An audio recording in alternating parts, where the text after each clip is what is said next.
विद्यार्थियों नमस्कार। जय भारत जय Hind. History by captain doctor Rajendra ऐतिहासिक अध्ययन और अनुसंधान की इस कक्षा में मैं आप सभी का हार्दिक स्वागत करता हूं।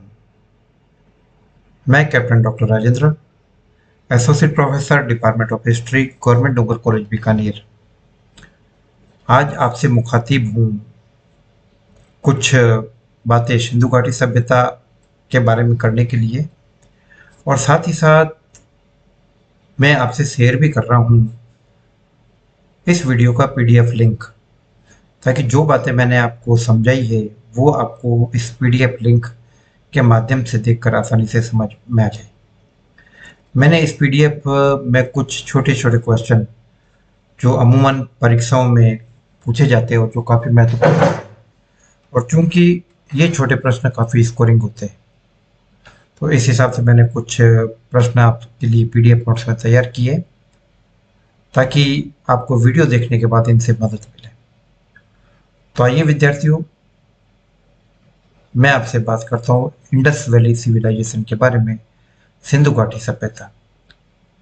सिंधु घाटी सभ्यता भारत के इतिहास में एक महत्वपूर्ण स्थान रखती है। एक ऐसा स्थान जो ले जाता है भारत के इतिहास को आज से लगभग 4,500 साल पहले। विद्यार्थियों, एक दौर ऐसा था जब सिंधु घाटी सभ्यता के बारे में जानकारी नहीं थी।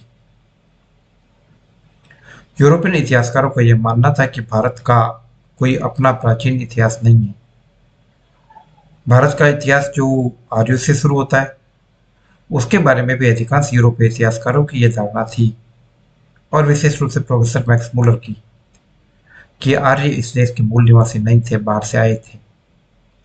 और एक लंबे समय तक इस विचारधारा को स्वीकार किया गया। हालांकि वर्तमान में जो विविध प्रकार के नए शोध कार्य प्रकाश में आए हैं, उसके कारण मैक्स मुलर की अवधारणा के ऊपर प्रश्न चिन्ह हो गया। चाहे जो भी हो, मैं आपसे बात करने वाला हूं सिंधु घाटी सभ्यता के बारे में, और लगभग 1920 के बाद बड़े पैमाने पर सिंधु घाटी सभ्यता से संबंधित जानकारियां उभर कर सामने आई, और सिंधु घाटी सभ्यता से जुड़े हुए महत्वपूर्ण तथ्यों को सामने लाने का श्रेय विशेष रूप से भारत के पुरातत्व सर्वेक्षण महानिदेशालय, archaeological survey, directorate of archaeological सर्वे के महानिदेशक प्रोफेसर जॉन मार्शल को जाता है। इसके अलावा बहुत सारे लोग जो इस कार्य में उनके साथ जुड़े, कुछ बाद में जुड़े। कनिंघम ने भी कुछ महत्वपूर्ण काम किया, मॉर्टिमर व्हीलर ने भी कुछ इंपॉर्टेंट काम किया। इसके अलावा दयाराम सानी, राखालदास बनर्जी और एमएस वत्स,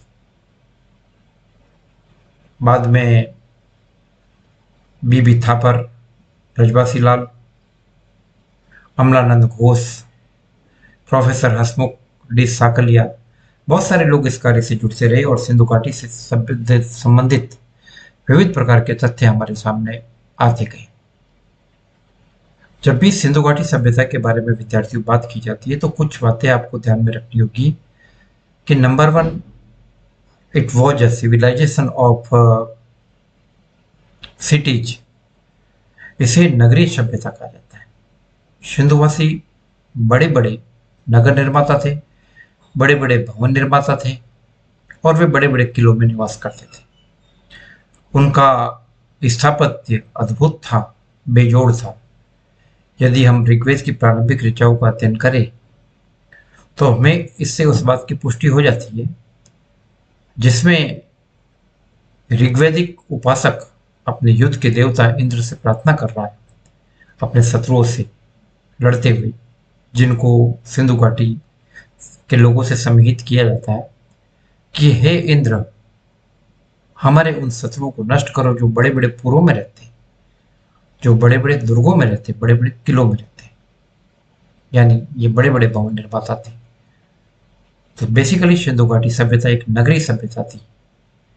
बेहतरीन नगरों का न्यास, सड़कें, छोटी सड़कें बड़ी सड़कों से मिलती, बड़ी सड़कें और बड़ी सड़कों से मिलती, और समकोण के ऊपर फैला हुआ ये जाल। इस बेहतरीन सड़क जाल को देखते हुए इसकी तुलना ऑक्सफोर्ड सर्कस जाल से भी की गई है।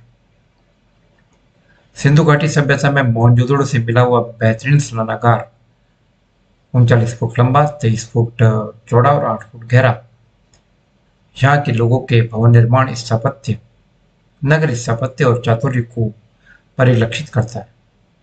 ये लोग बड़े बड़े समुद्री व्यापार करने वाले लोग थे, बाट माप तोल के ज्ञाता थे, प्रकृति प्रेमी थे, पशु प्रेमी थे। धर्म के प्रतीक के रूप में मातृदेवी की उपासना के हमें बड़े पैमाने पर संकेत मिले।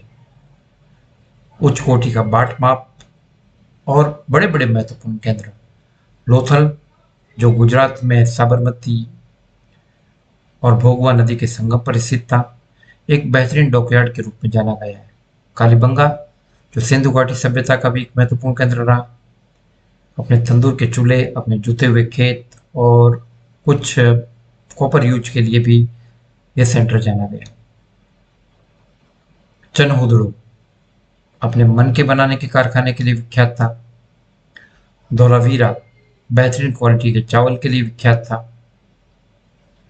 एक बड़ी सभ्यता जो जम्मू में अखनूर के मांदा तक फैली हुई, यूपी में सहारनपुर के पास आलमगीरपुर तक, ये हुलास तक की सभ्यता फैली हुई और एक बड़े क्षेत्र में इस सभ्यता के एविडेंसेज मिले हुए। यदि इस सभ्यता का ज्योग्राफिकल नक्शा बनाया जाए तो यह त्रिभुजाकार के रूप में उभर कर सामने आती है। तो विद्यार्थियों, इस पीडीएफ नोट्स में मैंने आपसे बहुत सारी जानकारी साझा करने की कोशिश की है और मेरे इस वीडियो में दी गई जानकारी और पीडीएफ में दी गई जानकारी आप इनको बेस बनाकर अध्ययन कीजिए। आपसे जो क्वेश्चन पूछे जाते हैं, सिंधु घाटी सभ्यता के प्रमुख नगरों का उत्खनन कब हुआ, कालीबंगा का, लोथल का, चनहुदड़ो का, हड़प्पा का। हड़प्पा जिसका प्राचीन नाम हरियूपिया मिलता है और वर्तमान में पाकिस्तान के पश्चिमी पंजाब में यह है और पूर्वी पंजाब में रोपड़ स्थित थे। इसके अलावा सिंधु घाटी सभ्यता का महत्वपूर्ण केंद्र मोहनजोदड़ो जो मुर्दों के टीले के नाम से भी जाना जाता है, यह पाकिस्तान के सिंध में स्थित है। तो इस प्रकार की बहुत ही महत्वपूर्ण जानकारी, और सिंधु घाटी सभ्यता एक ऐसा टॉपिक है जिसके ऊपर अभी भी काम जारी है और सिंधु घाटी सभ्यता से संबंधित कई महत्वपूर्ण स्थल समय समय पर खोजे गए हैं और भी खोज कार्य जारी है।